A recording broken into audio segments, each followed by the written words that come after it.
Vamos a ver las lesiones de mucosas sifaneras de etiología micótica. En cuanto al cuero cabelludo, tenemos a la araña capitis, que es la afectación del pelo por parte de los dermatofitos. Clínicamente se va a manifestar como una placa alopécica, es decir, sin pelo, o pseudolopécica, ¿verdad? Con algunos pelos que ahora vamos a ver bien las características. Estas tiñas pueden ser inflamatorias o no inflamatorias. Las más comunes es que sean no inflamatorias, más que nada con descamación y pelos cortos, ¿sí? Es lo más común. En cualquiera de las dos, las esporas de los dermatofitos lo que hacen es caer en el cuero cabelludo. Primero hacen la infección del cuero cabelludo y luego van al folículo piloso. A nivel intrafolicular, dentro del folículo van a empezar a degradar la queratina a nivel del bulbo y de la matriz, y el pelo va a terminar cayendo porque la raíz pierde fuerza, ¿sí? Entonces vamos a tener estos pelos cortos, débiles, que se cortan por sí solos al salir de la superficie, o los podemos extraer fácilmente con una pinza. Vemos también la descamación, que justamente pone en evidencia la utilización de la queratina del cuero cabelludo por parte del hongo. A veces también podemos encontrar costras secas de líquido serohemático. En estas costras tenemos que ver bien que no sean mielicéricas, es decir, que no estén impetiginizadas, porque el prurito que genera la lesión genera en el paciente un rascado, y este rascado hace una disrupción de la barrera, con lo consiguiente puerta de entrada y acceso de bacterias, ¿sí? Entonces en este caso es importante y hay que realizar el tratamiento antibiótico adecuado. Después tenemos las variedades inflamatorias, que son menos frecuentes, como en el caso de la foto, el típico Kerion de Celso, que esta variedad inflamatoria se da más que nada por la respuesta inmune del hospedero frente al hongo, ¿sí? Puede haber una supuración, que es producto de toda esta reacción neutrofílica, que no implica que esté sobreinfectada, si bien obviamente también se puede sobreinfectar. En este tipo de tiñas es muy importante el tratamiento antiinflamatorio con corticoides, porque pueden dejar una alopecia cicatrizal, asociado siempre, ¿verdad?, al tratamiento antifúngico. Entonces, los agentes más frecuentes en nuestro medio es Microsporum canis. Habíamos dicho que el reservorio son los perros y gatos y que pueden estar asintomáticos. Y luego, bueno, pueden haber otros agentes. En otras regiones del mundo existen también las tiñas tricofíticas. En nuestro medio, como dijimos, es Microsporum canis, generalmente en niños, y generalmente afecta a niños prepúberes, porque se cree que el sebo tiene un factor fungiestático, entonces luego de la pubertad disminuirían la frecuencia de estas afecciones. También las podemos ver en pacientes inmunodeprimidos. Aquí ven una tiña de la cabeza bastante extensa, ven toda esa descamación grisácea del cuero cabelludo, los pelos cortos y algunas costras. El diagnóstico de esta entidad es micológico, ¿sí? Le hacemos el examen micológico directo y los cultivos. En el directo lo que vamos a ver es este pelo que está parasitado por el hongo, y según cómo se dispongan las esporas vamos a llamar a la tiña si es una tiña endoctrix, cuando los esporos están en el interior del pelo, o ectotrix, cuando se depositan por fuera del pelo. Esto es lo más frecuente, ocasionado por Microsporum canis.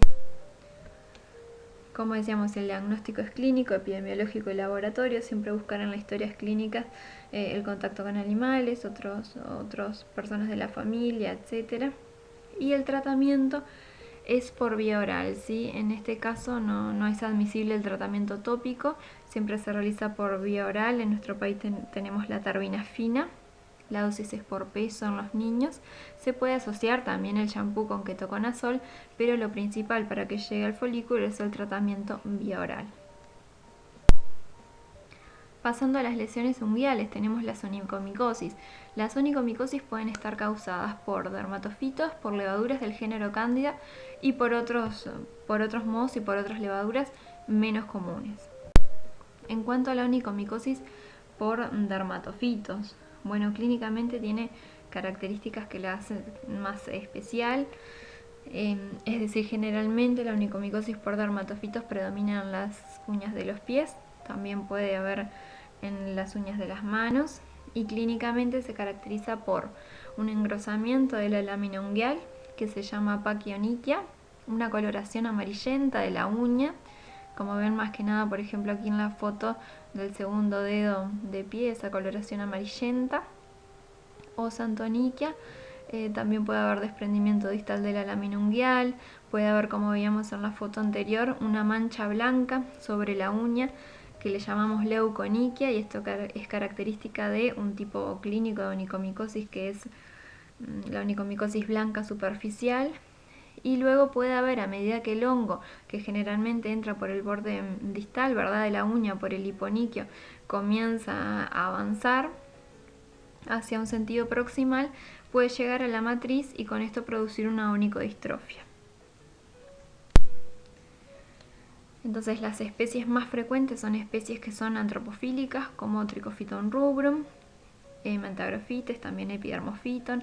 Siempre que buscaron también una tiña del pie asociada, ver los espacios interdigitales, comparten los mismos reservorios de los artrosporos. También hay que hacer hincapié en lo que es el pie seco, ¿verdad? No compartir toallas, etc.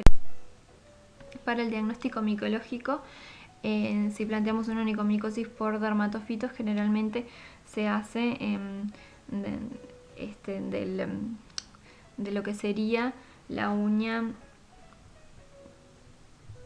en su porción más ventral, tratando de sacar escamas en el límite de lo que sería la uña enferma con la uña sana.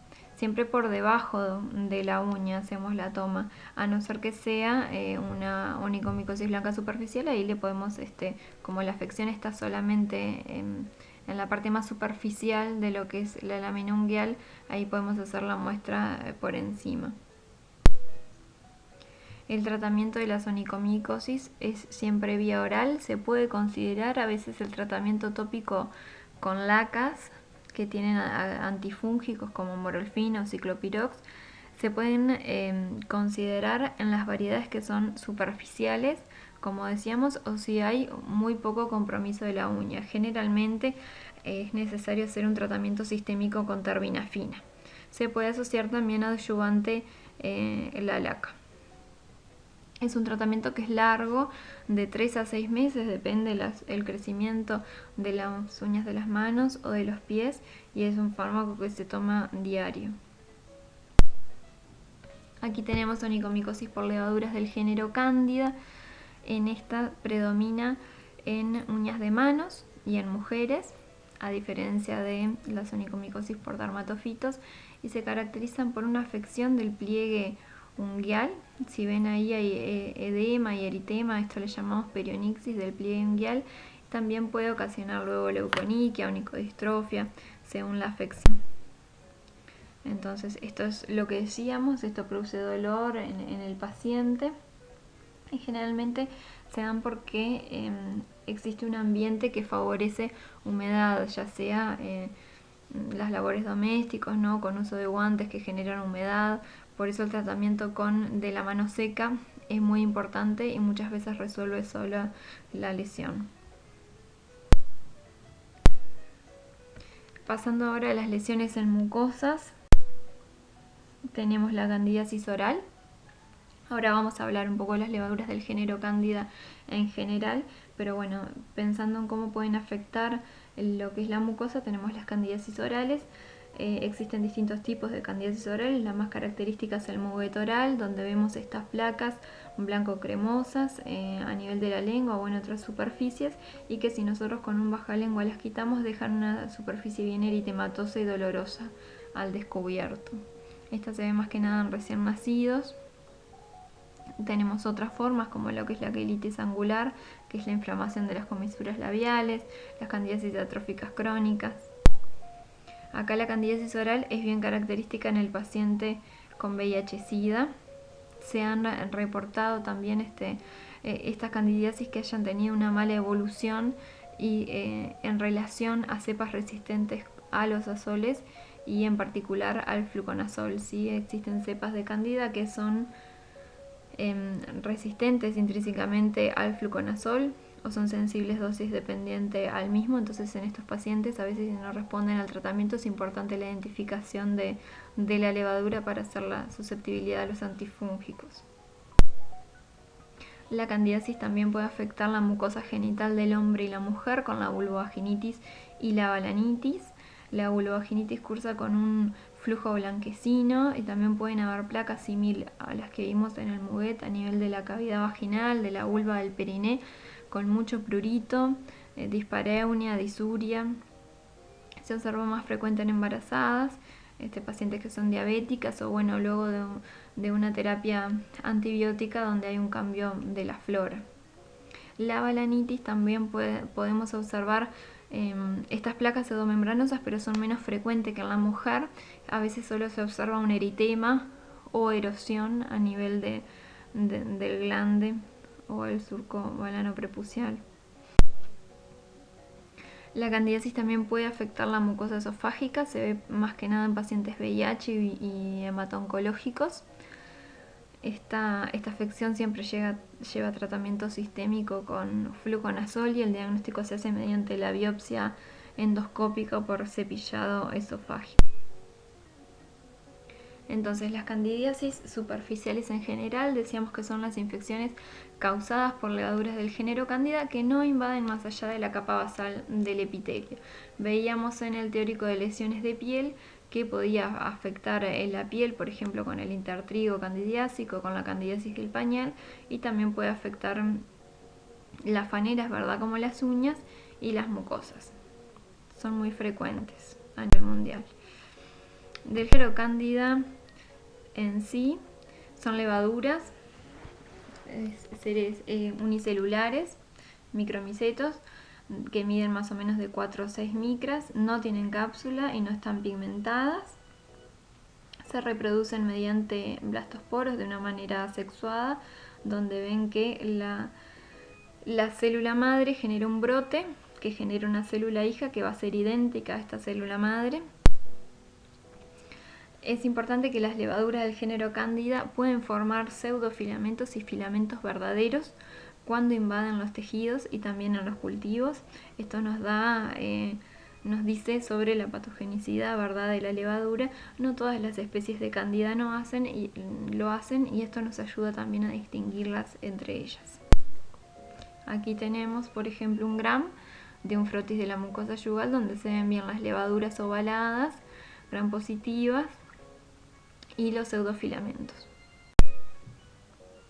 Entonces, en cuanto a las especies, existen muchas especies de Cándida, alrededor de 20 tienen interés médico. Lo más importante es el cambio epidemiológico que ha habido, porque antes la especie más frecuente era Candida albicans y actualmente se ha observado la emergencia de otras especies no albicans que, como decíamos cuando hablamos del muguete en el VIH, este tipo de especies pueden tener una resistencia a los azoles que es de importancia también terapéutica. Aquí vemos las especies frecuentes. Entonces, Cándida en general forma parte de la flora normal de cavidades a nivel orofaringeo, el tracto gastrointestinal y genitourinario. Son agentes oportunistas que generan enfermedad ante una situación debilitada del hospedero del sistema inmune y en esto se transforman en patógenos y ocasionan lo que es la enfermedad. Entonces tenemos distintos factores preponentes como para poder desarrollar una candidiasis, ya sea a nivel inmunológico, por distintas comorbilidades, déficits nutricionales, obesidad, etc. La mayoría de las candidiasis son de origen endógeno, ¿sí? Como hablábamos, por ejemplo, en la candidiasis oral sabemos que la cándida es flora normal de la cavidad, la boca va a tener muchos nichos para lo que es la colonización de cándida y se pueda desarrollar ante determinadas circunstancias la enfermedad. También tenemos que las candidiasis pueden ser de origen exógeno. Aquí hablamos de candidiasis mucocutáneas, pero cándida también puede ser un agente de micosis profundas, ¿sí? Con diseminación hematológica que pueden ser mortales para los pacientes, y estas están relacionadas, por ejemplo, a la presencia de cándida en los catéteres. En cuanto a la patogenia, existen diversos factores de virulencia que tiene cándida que participan en la capacidad de adherencia en determinadas enzimas. También tiene un efecto propio inmunomodulador y muy importante lo que veníamos diciendo de la producción de pseudofilamentos o los filamentos verdaderos. Aquí vemos los factores predisponentes que un poco ya hemos hablado.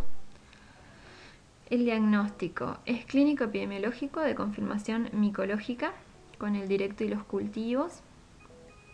Entonces debemos identificar el agente etiológico para también hacerle, si amerita, ¿verdad?, la determinación de la sensibilidad a los antifúngicos. Esto no se realiza siempre, sino ante determinadas situaciones que ahora vamos a ver. En cuanto al estudio micológico directo, bueno, hablamos de que cándida es flora normal, entonces ¿cómo hacemos para distinguir su presencia normal de cuando está causando patogenia? Y bueno, tenemos que observar ahí el número de levaduras, si son muchas, si son pocas, si tiene pseudofilamentos o no, o si aislamos levaduras en sitios que son anatómicamente estériles, por ejemplo, de un hemocultivo. Tenemos los cultivos, del cultivo también se puede hacer un examen directo, lo que vamos a ver son estas levaduras ovaladas con pseudofilamentos, algunas. Y para poder identificar las especies entre sí tenemos pruebas biológicas, que son pruebas de identificación rápida, como puede ser la termotolerancia, la sensibilidad a la cicloximida, la producción de tubos germinales o clamidosporos. Vamos a hablar brevemente de estos. Los tubos germinales y los clamidosporos más que nada nos ayudan a diferenciar Candida albicans y duliniensis de la mayoría de las especies de Candida no albicans, ¿sí? Luego estas dos especies las podemos diferenciar con una prueba de termotolerancia. Entonces los tubos germinales son, como ven ahí en la imagen, estas estructuras alargadas que se originan por la levadura y son parecidos a los pseudofilamentos, pero se diferencian entre ellos en la base de implantación. Si bien en la imagen el pseudofilamento tiene una constricción en la base de implantación y el tubo germinal no, ¿sí? Entonces si tiene tubos germinales positivos puede ser Candida albicans o duliniensis. Luego la diferenciamos por la prueba de termotolerancia. La producción de clamidosporos también nos sirve para identificar, para diferenciar lo mismo. Estas dos pruebas son pruebas que son económicas, que son sencillas de realizar. En el caso de los clamidosporos, lo que vamos a buscar es la producción de estas estructuras que son bien redondeadas, que tienen una pared gruesa y que tienen un contenido granular, que significa la acumulación de sustancias de reserva. Por eso para esto sembramos a la levadura en un medio pobre como es el agar harina de maíz y luego lo miramos al microscopio buscando justamente los clamidosporos. Luego, para diferenciar, por ejemplo, si vimos una levadura que no tiene presencia de tubos germinales ni de clamidosporos, estamos ante una Candida no albicans y le podemos realizar pruebas bioquímicas. Las clásicas, tenemos el auxanograma, el sinograma y el simograma. Ahí en la imagen tienen unos auxanogramas que en realidad lo que se busca ver es el distinto perfil de asimilación de azúcares de especies de Cándida.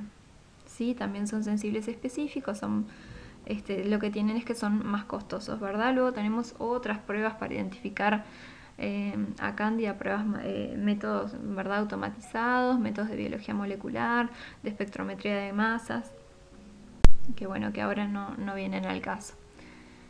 Aquí tienen un algoritmo, lo que venimos diciendo, cómo distinguir de una Candida albicans de no albicans. Y bueno, ¿por qué queremos identificar las especies? Para hacerle la susceptibilidad a antifúngicos. En las candidiasis mucocutáneas esto generalmente no lo necesitamos, la mayoría son Candidas albicans, pero un ejemplo, una candidiasis vulvovaginal que no responde a los tratamientos, quizás es necesario hacerle la susceptibilidad a los antifúngicos, o un mogueto oral en un paciente VIH que tampoco responde.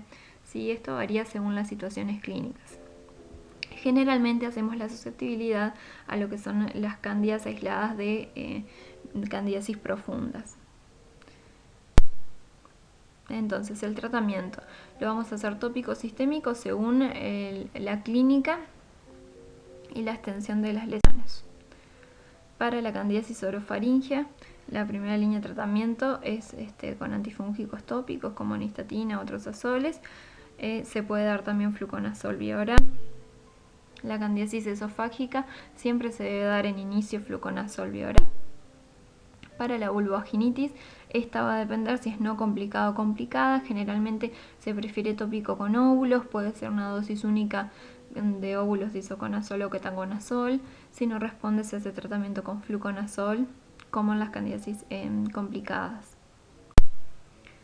En cuanto a la onicomicosis, un poco lo hablamos, es muy importante la medida higiénica de la mano seca, decirle a la paciente que puede usar un doble guante, es decir, un guante de algodón y arriba un guante de látex para poder realizar las tareas laborales o domésticas, y se hace un tratamiento con fluconazol, ¿sí? Como es una onicomicosis, hacemos también una terapia sistémica, fluconazol 2 veces a la semana por 3 a 6 meses.